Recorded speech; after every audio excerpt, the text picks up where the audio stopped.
Degree এখানে পড়তে চাই, কারণ এখানে যেভাবে স্যার তারা গাইডনেস দেন তা কোথাও আমি ভাবি যে কোথাও পাওয়া যাবে না এভাবে। আর আমার এই কলেজে যাওয়ার পর থেকে একটি এইম ছিল যে আমি কমরুল হক স্যারের গুণেগারকে মানে ধরতে পারবো, এরকম কিছু করব। তো আমি চাই যে আমি আইপিএস হতে চাই, আর কমরুল হক স্যারের গুণেগারকে আমি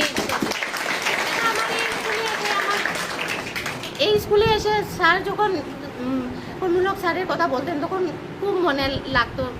আর এখন পর্যন্ত ওনার গুণেগার ধরাই পড়েছে না। তো আমার ওটি থাকতো যে কি করে যে আমি ওই গুণেগারদের মানে জেলে পাঠাতে পারি বা কিছু এরকম করতে পারি যাতে কমরুল হক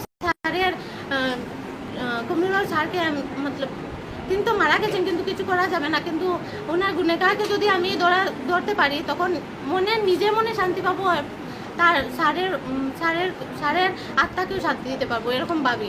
তো আমি চাই আইপিএস হতে চাই।